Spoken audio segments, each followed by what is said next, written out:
Assalamualaikum warahmatullahi wabarakatuh. Salam sejahtera untuk kita semua. Semoga kita selalu dalam keadaan sehat dan dalam lindungan Allah Subhanahu wa Ta'ala. Perkenalkan, saya Okto Zulkarnain, Sarjana Keperawatan Magister Imunologi, dosen tetap program studi S1 Ilmu Keperawatan, Fakultas Kesehatan, Institut Kesehatan dan Bisnis Surabaya. Sebagai bagian dari proses sertifikasi dosen gelombang 1 yang diselenggarakan oleh Kemendikti Saintek 2025, saya akan memaparkan pernyataan diri dosen dalam unjuk kerja Tridharma Perguruan Tinggi atau PDD UKT PT dengan fokus pada bidang pengajaran. Mata kuliah yang akan saya jelaskan adalah keperawatan sistem endokrin, imunologi, pencernaan, perkemihan, dan reproduksi pria dengan kode mata kuliah PR1442. Ini adalah mata kuliah inti semester 4 dengan bobot SKS 4 yang memadukan 3 SKS teori dan 1 SKS praktikum. Pada mata kuliah ini, mahasiswa belajar tentang asuhan keperawatan dengan klien dewasa dengan gangguan sistem endokrin, imunologi, pencernaan, perkemihan, dan reproduksi pria.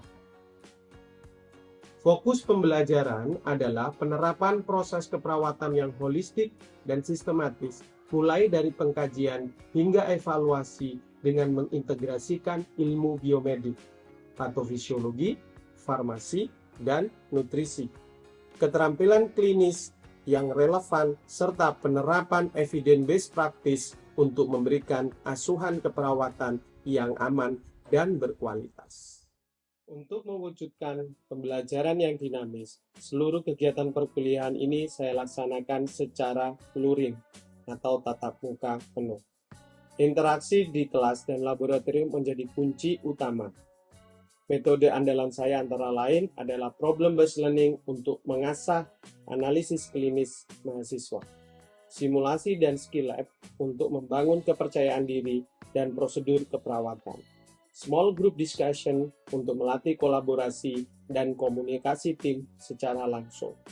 Saya bersama dengan tim pengajar keperawatan dewasa juga telah berhasil menyusun sebuah buku ajar keperawatan dewasa, sistem endokrin, imunologi, pencernaan, perkemihan, dan sistem reproduksi dengan nomor ISBN 978-634-7188557.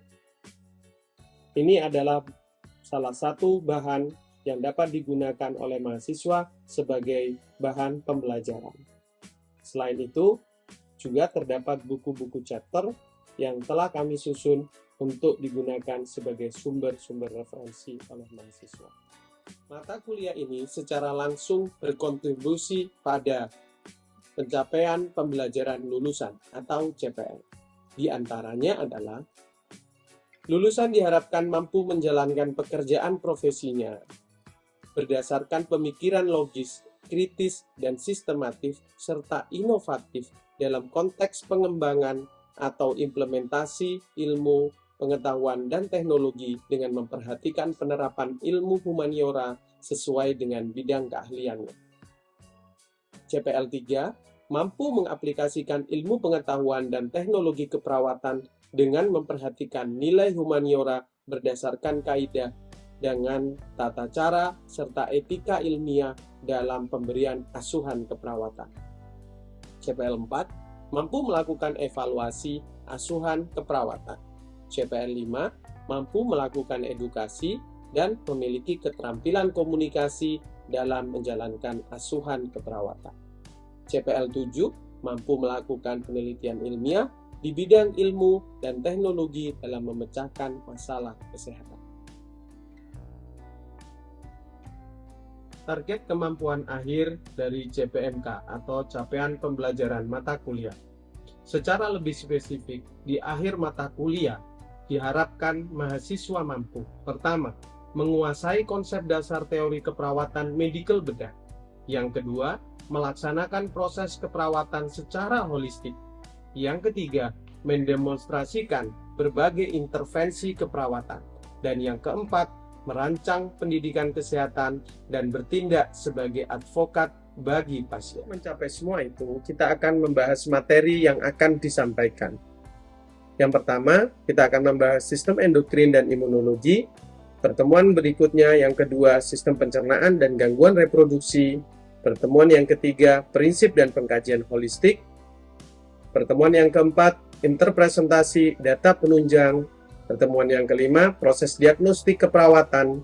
Pertemuan keenam, penetapan tujuan. Pertemuan ketujuh, intervensi keperawatan.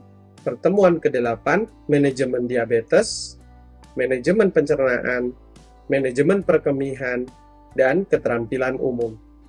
Pertemuan ke-12, pendidikan kesehatan. Pertemuan ke-13, bagaimana cara mengadvokasi keperawatan.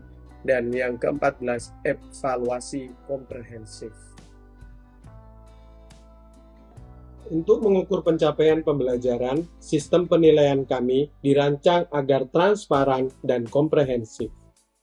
Bobot nilai terbagi secara adil, diantaranya keaktifan dan partisipasi sebesar 10%, tugas-tugas terstruktur sebesar 30%, ujian tengah semester sebesar 30%, dan ujian akhir semester sebesar 30%.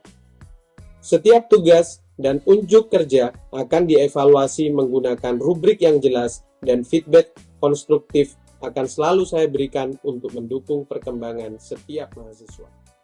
Pada akhirnya, semua elemen ini mulai dari metode, materi, hingga penilaian dirancang untuk satu tujuan, yaitu membentuk perawat profesional yang kompeten, kritis, dan adaptif, lulusan yang siap menjawab dunia kesehatan. Demikian pemaparan saya. Untuk memberikan gambaran yang lebih nyata, mari kita saksikan bersama cuplikan dari proses pembelajaran di kelas saya. Terima kasih. Wassalamualaikum warahmatullahi wabarakatuh. Assalamualaikum warahmatullahi wabarakatuh. Waalaikumsalam warahmatullahi wabarakatuh. Selamat pagi dan salam sejahtera untuk kita semuanya. Apakah dalam kondisi sehat semuanya? Alhamdulillah. Sudah sarapan? Belum. Oke. Hari ini kita akan belajar mengenai hal dasar dan basic ketika kita membahas tentang sebuah penyakit. Itu kita akan mereview anatomi fisiologi dari sistem endokrin.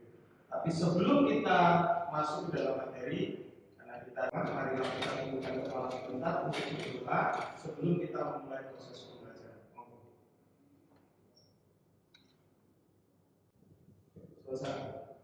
Sebelum kita memulai perkuliahan, teman-teman untuk mendapatkan presensi silakan bisa di barcode menggunakan kamera. Jadi nanti setelah di barcode nanti akan ada absensi secara online. Oke, kalau sudah kita bisa lanjutkan perkuliahan.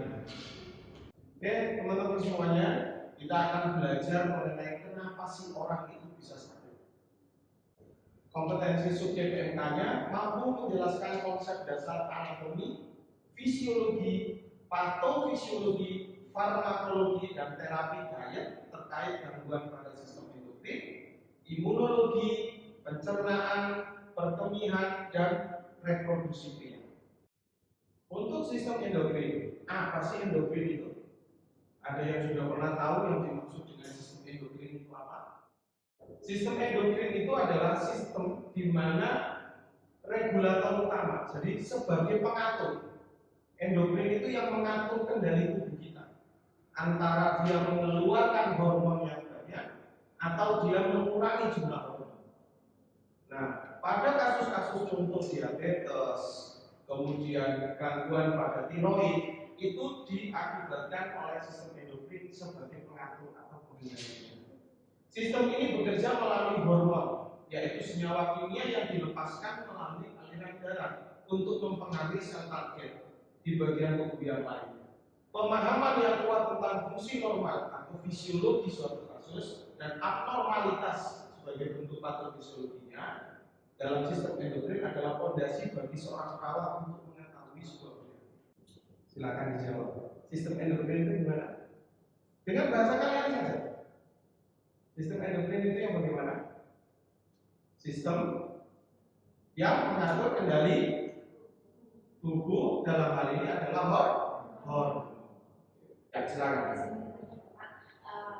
Untuk yang diabetes kan ada kedua.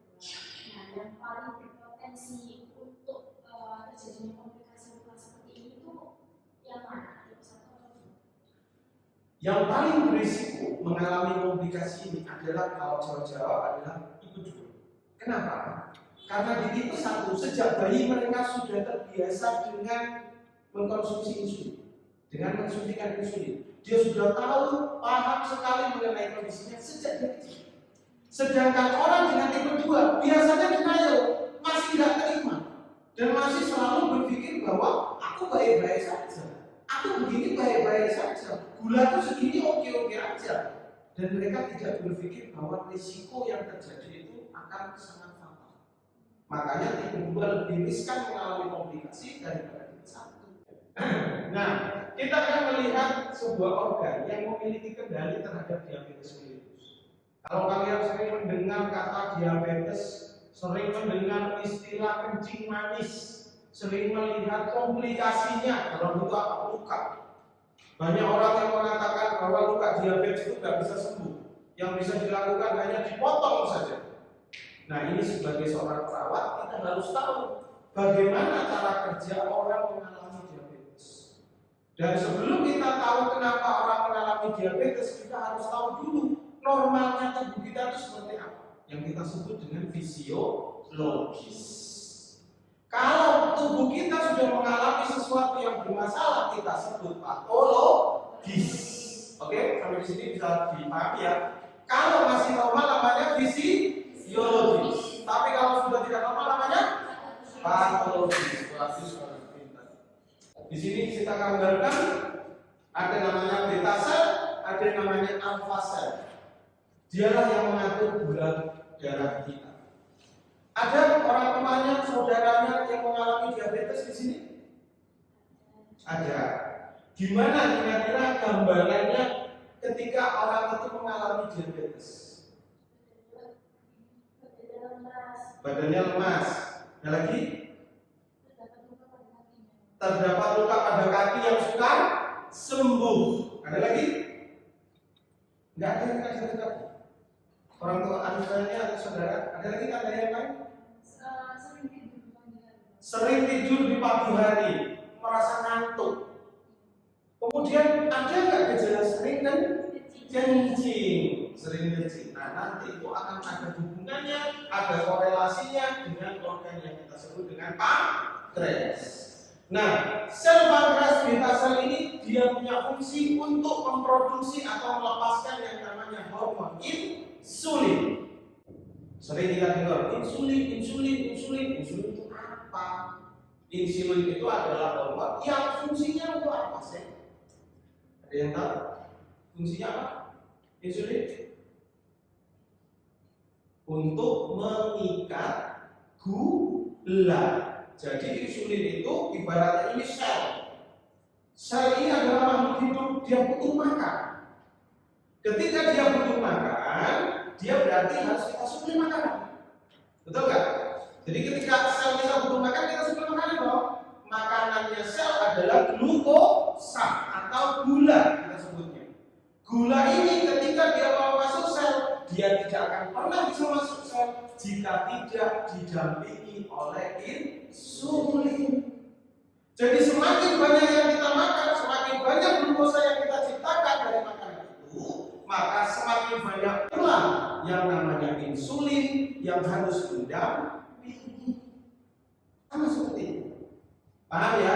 Jadi fungsi secara mudahnya kita memahami insulin ini adalah pendamping gula untuk bisa masuk ke dalam sel. Sampai sini bisa dipahami? Di garis bawahi, ingat-ingat. Ini berfungsi sekali nanti ketika kalian menalar sebuahnya. Kemudian ada yang namanya alpha sel.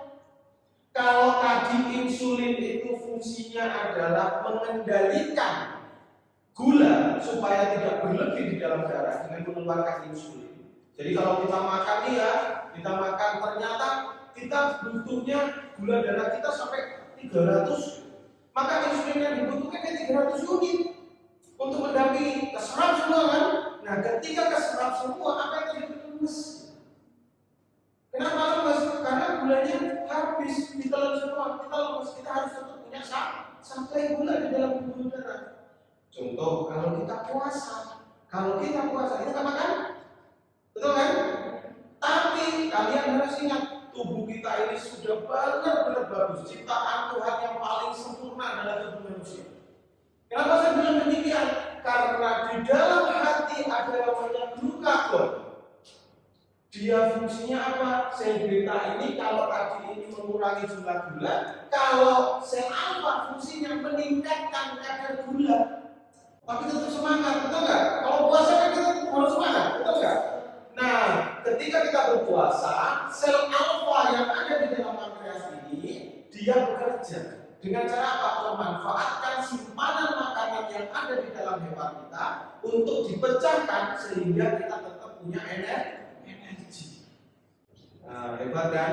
Jadi selain menciptakan insulin untuk mengurangi gula, maka tubuh juga menciptakan sel alfa yang fungsinya untuk meningkatkan gula. Nah, ini ceritanya ketika kita bicara fisiologis. Nah, berikutnya kita akan bicara mengenai kelenjar tiroid sebelum kita membahas mengenai diabetes. Tadi kita membahas organ yang mempengaruhi orang diabetes, sekarang kita belajar mengenai tiroid. Setiap orang laki maupun perempuan punya kelenjar ini.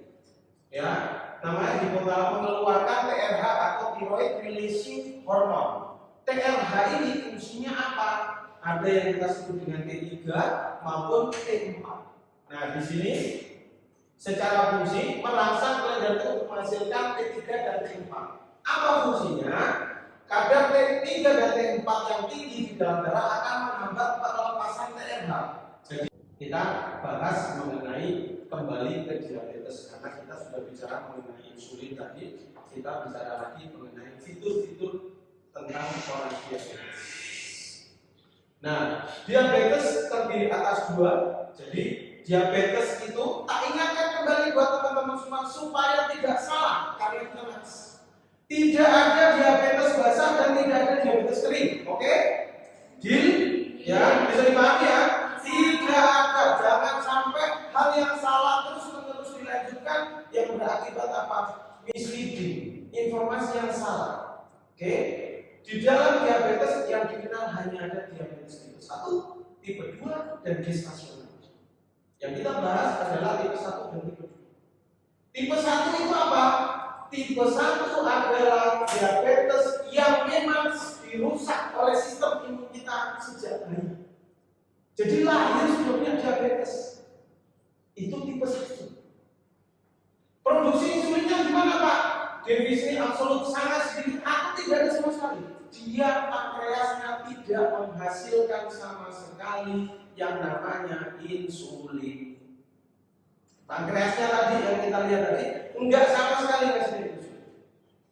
Kemudian karakteristiknya sudah ketergantungan pada insulin dari luar. Jadi selama hidupnya dia juga insulin. Kalau tipe 2 itu tipenya biasanya orang yang sudah berumur di atas 40 tahun diikuti oleh perut kecil. Nah itu kan perutnya kecil ya, enggak gendut maksudnya. Diikuti dengan perut yang besar, badan gemuk, pola makan yang tidak teratur, tengah malam makan makanan yang tinggi kandungan karbo, termasuk mie instan. Nah, itu yang sering kan, terus pakai telur, terus minumnya susu kental manis. Nah, lanjutkan itu selama 5 tahun, insya Allah. Oke, kita tahu ya. Nah, jadi Pak Oke menyampaikan itu bukan menyumpahi teman-teman, tapi supaya teman-teman tahu kalau ada teman kalian yang melakukan pola seperti itu, stop, jangan lanjutkan. Karena menurut dosen saya, Anda akan berisiko mengalami diabetes tipe 2. Diabetes tipe 2 ini akan terjadi namanya resistensi insulin. Jadi, kalian kalau setiap hari ketemu sama orang yang sama, bosan ya? Bosan ya? Insulin itu juga sama. Insulin bentino ketemu yang dengan glukose. Alah kok mana glukose? Lah kok kamu lagi tuh glukose? Apa yang terjadi? Bosan. Nah inilah yang disebut dengan resistensi. Insulinnya sudah nggak cocok karena setiap hari ketemu, setiap menit ketemu. Kenapa? Karena mulut orangnya nggak pernah berhenti mengunyah. Ngomong dulu. Nah, dampak begitulah orang bisa menyebabkan diabetes tipe 2. Kemudian defisiensinya biasanya insulinnya masih produksi, ada insulinnya tapi resisten. Resisten artinya apa? Udah nggak mampu, gula itu nggak mampu.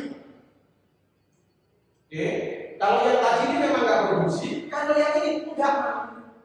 Karena setiap hari ketemu, bukan setiap detik, karena mulut yang punya diabetes nggak pernah berhenti.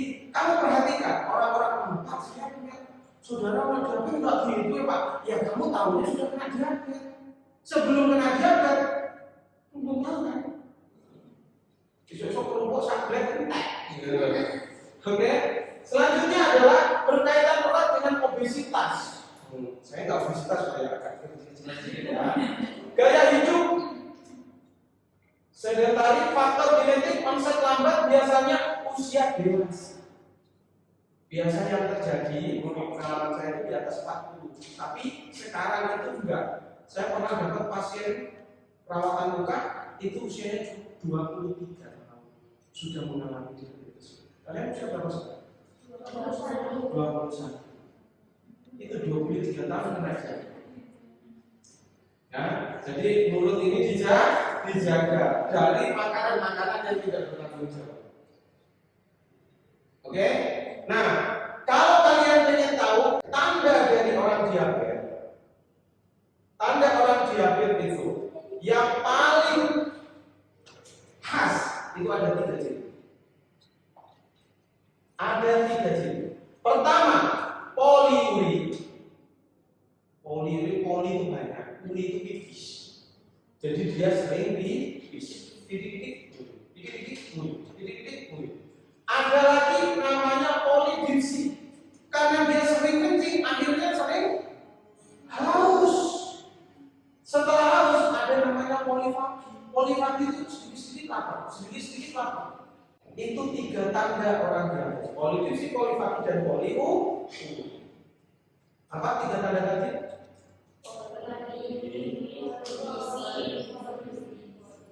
Ini komplikasinya bisa mengalami ketoacidosis atau ketoasidosis diabetik. Orang diabetes gulanya tinggi tiba-tiba nggak sadar. Hati-hati bagi penderita orang diabetes dalam waktu yang lama gulanya tinggi terus dia akan mengalami ketoasidosis diabetik. Berikutnya adalah yang kronis kerusakan organ dalam jangka panjang. Apa? Salah satunya adalah luka pada kaki. Kalau orang sudah mengalami luka pada kaki dengan diabetes mellitus, berarti dia sudah mengalami kerusakan organ jangka panjang. Oke, ini adalah gambar-gambarnya teman-teman. Ini orang komplikasi, ini semua pasiennya auto yang mengalami diabetes mellitus. Apakah Anda ingin menjadi seperti ini? Tidak. Apakah Anda ingin merasakan diabetes? Tidak.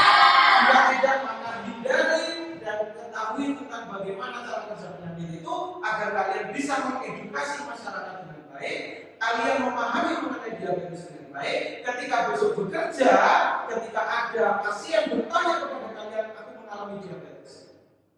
Kenapa aku bisa mengalami diabetes? Jelaskan secara detail seperti yang mau jelaskan. Atau kembangkan sebaik mungkin sampai mereka memahami apa itu diabetes. Ketika mereka paham tentang diabetes, maka dia akan menginformasikan ke banyak orang sehingga apa? Diabetes bisa dihadapi. Oke? Yuk, kita semangat semuanya. Setelah perkuliahan ini kita akan berikan tugas kepada teman-teman semuanya untuk membuat mapping. Mapping itu membuat gambaran kenapa sih orang bisa mengalami diabetes. Begitu? Ada yang mau ditanyakan sampai sekarang? Teman-teman semua, tadi kita sudah belajar mengenai anatomi fisiologi khususnya pada organ pankreas, dan sekarang ini saya akan membagikan kepada teman-teman untuk membuat peta peta patofisiologi tentang kejadian diabetes dan gangguan pada tiroid. Ini ada lembarannya. Oke. Nah, nanti akan ada lembar penilaian yang sudah saya siapkan buat teman-teman semuanya. Jadi nanti setelah kita diskusi bersama, nanti teman-teman akan memperlihatkan gambar di kami. Kemudian gambar itu nantinya akan dijadikan bahan untuk penugasan teman-teman semuanya. Untuk rubrik penilaiannya sudah ada tertera di dokumen yang saya bagikan kepada teman-teman semua. Mungkin itu bisa dilanjutkan untuk pekerjaan tugasnya. Terima kasih. Assalamualaikum warahmatullahi wabarakatuh. Bertanya bahwa kan ada kemarin tapi itu beliau sakitnya diabetes kan, tapi tidak ada luka di bagian tubuhnya. Namun badannya itu kurus, tapi tidak ada mas. Itu termasuk tipe diabetes juga ya Pak? Oke. Apakah dari kecil dia sudah punya diabetes? Ya, artinya itu sebetulnya. Gampang nggak mengidentifikasinya? Dia tipe. Dia tidak ada luka, berarti dia belum ada komplikasi pada pembuluh darah. Belum ada penyempitan, belum ada kerusakan pada pembuluh darah. Tapi itu berangsur-angsur akan menuju ke sana.